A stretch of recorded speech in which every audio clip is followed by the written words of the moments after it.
me tocó salir de la escuela y encontrar una escena totalmente desarmada.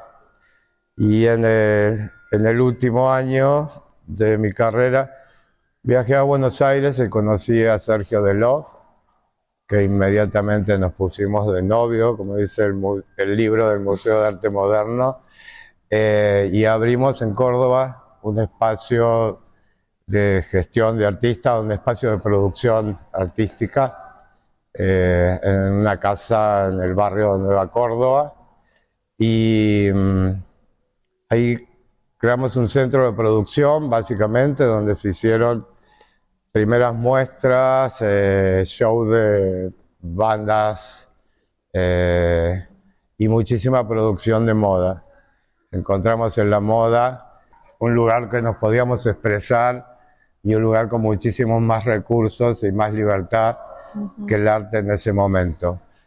Creo que para Sergio y para mí fue nuestra primera experiencia en el medio, y creo que en ese momento, con ese espacio que se llamaba La Hormiga, los dos aprendimos una manera de trabajar que nunca abandonamos y que tenía que ver con crear nuestra propia comunidad a partir de encontrarnos con este escenario tan hostil. Dijiste que eras un artista de la ciudad y de la provincia de Córdoba, pero acto seguido deberías haber dicho curador, gestor, formador de artistas, y un poco en tu introducción aparece la pista de esta conjunción, de esta amalgama, la que se compone tu práctica a partir de toda esa vinculación con esos universos. Creo que, volviendo a Delof, el año que viene se cumple 40 años de nuestra primera muestra individual.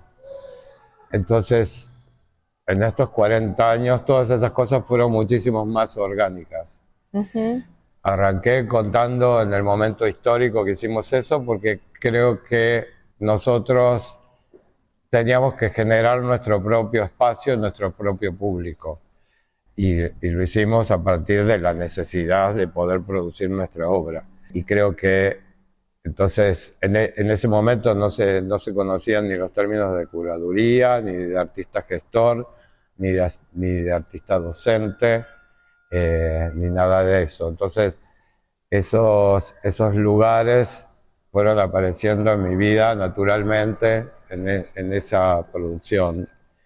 Desde ese momento hasta que entré al Museo de Arte Moderno, toda mi carrera fue hecha en el sector privado. Entonces también la economía formó parte de todos esos roles que fui tomando. Creo que he atravesado como 4 generaciones, 4 décadas, 4 proyectos de país, sobre todo 4 proyectos de país. La Argentina necesita autodestruirse cada 10 años, y creo que lo que aprendí en esos primeros años con Sergio, que parte de la gestión era sobrevivir y después unir cosas que a veces cuando llevas tantos años en gestión, como 40, te das cuenta que a veces unir 2 cosas muy sencillas que no están conectadas producen un cambio muy enorme. Bueno, pero para eso tenés que estar conectado vos también. Sí, ¿no? sí. Digo, Sí. Hay una mirada afectada, involucrada. Totalmente. Y participativa, digo, si no... Sí, creo que soy un espectador compulsivo, como Pero básicamente. Me gusta el interés por el espectador. Sí. ¿Te diste cuenta que tus colegas difícilmente se preguntan? Eso es una mirada muy generosa. Porque finalmente lo que hacemos derrama y se proyecta en otros, y sin embargo no sé si hay suficiente conciencia. Pienso si también eso no está vinculado finalmente con las estrategias pedagógicas que has desplegado a lo largo de tus carreras.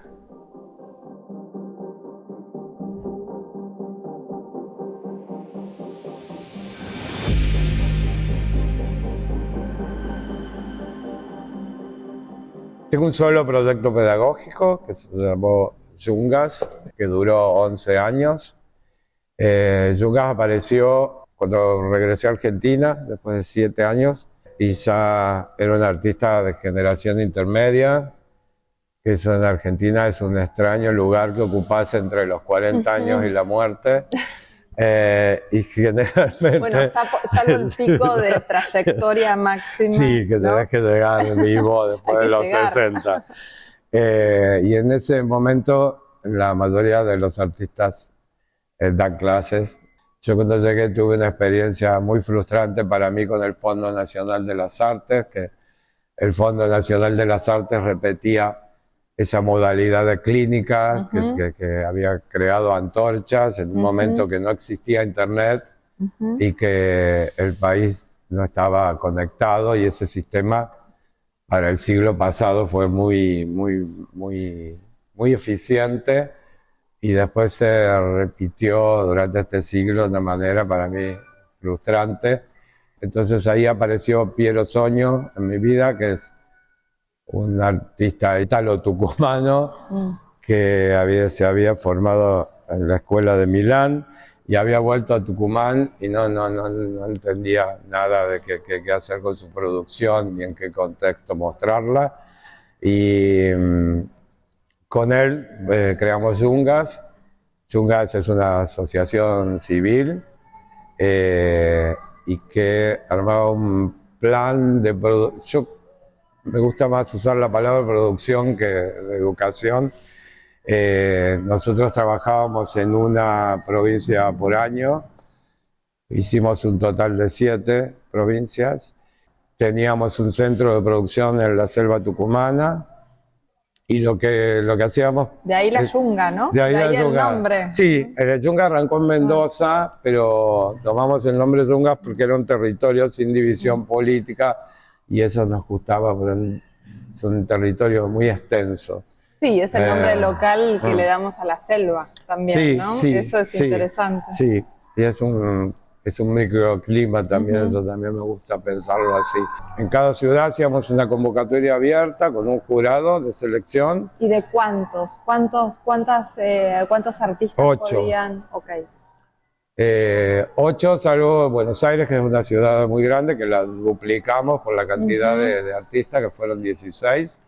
Pero todo funcionó de la misma manera, que era esta convocatoria abierta, con un jurado que nosotros no formábamos parte. Yo conocía a los artistas del primer encuentro.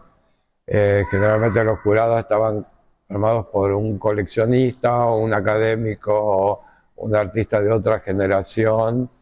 Y sí, ese trío estuvo en todas. Yo como tutor de ese grupo, en los primeros 2 meses, planteaba que trabajáramos en equipo un programa a desarrollar durante todo el año. Que durara un año para mí era la clave de este proyecto. Creo que era como el gran error de sostener la clínica en este momento, esa inmediatez de ver tu PDF, de ver tu PDF básicamente, y hacerte una evolución a partir de esto. Yungas, como teníamos un año de trabajo, el programa estaba ajustado muy a las necesidades de cada grupo. Y generalmente este es un país muy grande con necesidades muy distintas. Entonces pasábamos de Córdoba, que es una ciudad que hace un museo cada 4 años, a ciudades donde ni siquiera había museos.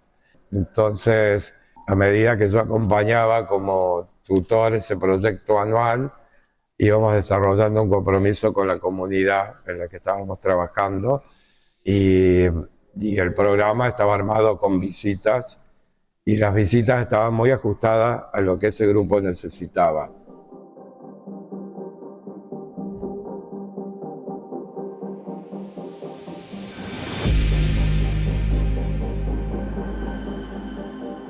Fuiste editor, también galerista. Sí. Entonces pensaba como, bueno, esto, si podemos recuperar algo de esa experiencia de Doque en Barcelona, algo de Canecalón, o alguno de esos otros hitos que conforman tu trayectoria. Sí, fueron muchísimos. Yo en los 90, comienzo de los 90, creo que con Sergio también, compartíamos este pensamiento de que para hacer lo que nosotros queríamos teníamos que tener una empresa. Que Sergio apuntó a los bares y a las noches. Eso era innovador absolutamente. Sí. No, pero a contracorriente incluso del discurso ideológico. Okay. Sí. No, bueno, estábamos totalmente... es lo antipsicobolche. Era lo antipsicobolche. También tiene que ver con ese momento en el que arrancamos.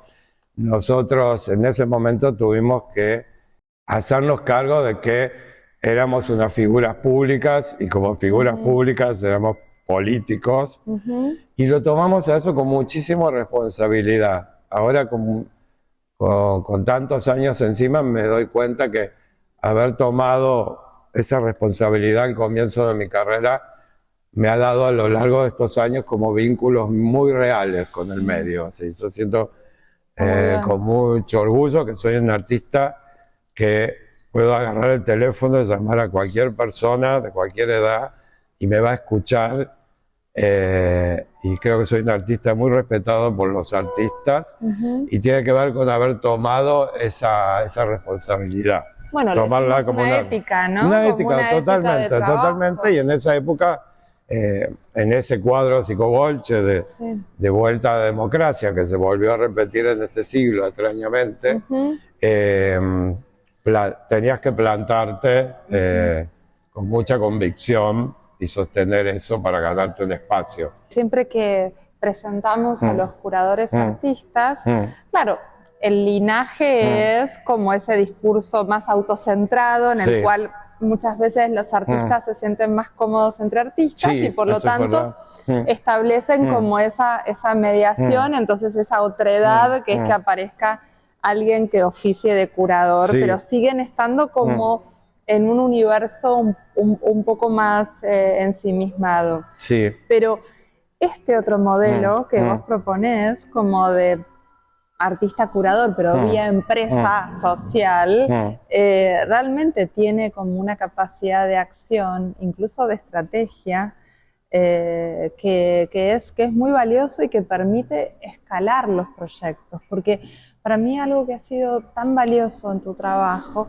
es una buena ambición, ¿no? Como digo que las cosas, pensar modelos Yungas, 11 años, es una estabilidad. Una mansión. No, pero ¿qué es una estabilidad? Una mansión. Que no existe en nuestras historias institucionales siquiera, Raúl. Bueno, en Yungas esa situación era parte del espíritu del proyecto. Yo creo y bueno, desde la curaduría sobre todo, en los proyectos la arquitectura es una de las situaciones más políticas de lo que vos haces. La arquitectura te da una pata política de lo que estás haciendo fuertísima. Entonces, en Yungas siempre había ambiciones palaciegas. Todos los espacios que nosotros usamos eran de muy buena calidad, no se pasaba ni frío ni calor, tenía buena tecnología. La Casa de la Selva era una mansión importante y creo que eso fue una decisión política tomada desde el comienzo.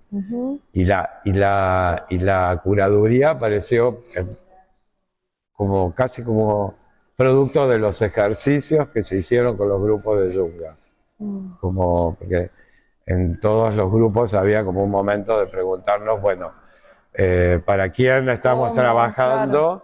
Claro. Y yo acompañando esos ejercicios 11 años, llegué a la curaduría casi sin darme cuenta de lo que estaba haciendo y como siempre en el arte todas las cosas no las elegís vos sino los otros. Entonces creo que Julia Converti fue la primera persona que dijo, ¡buah! Hola, vos sos curador. Esto lo dijo hace 10 años.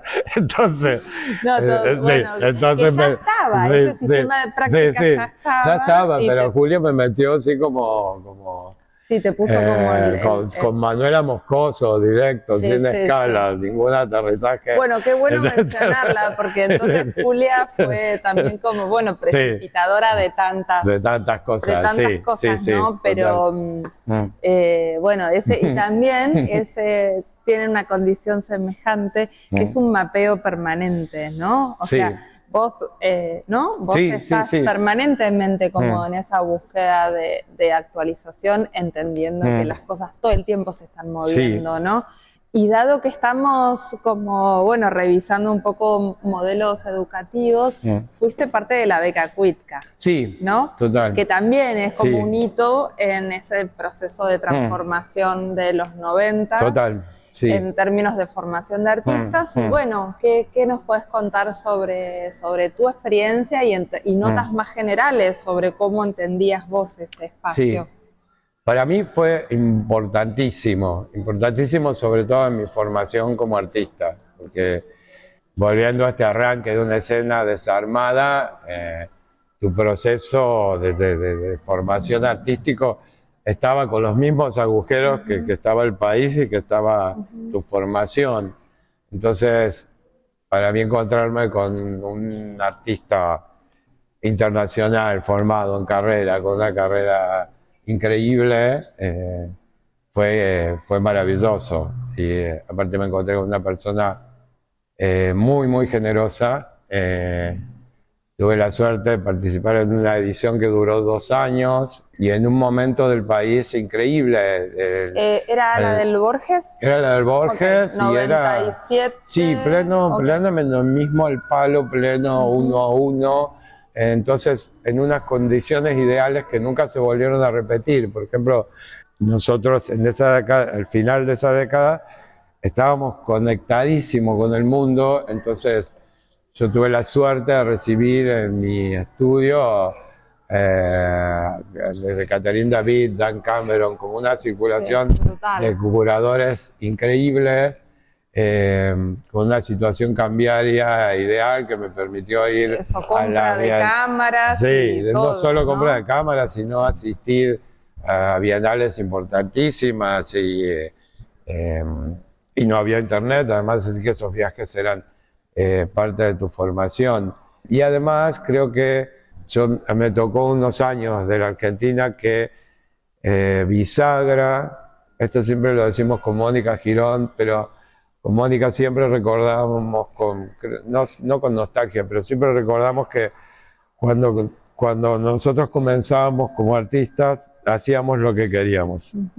Y ese hacer lo que querés se fue perdiendo en función a que el escenario artístico de Buenos Aires se fue armando.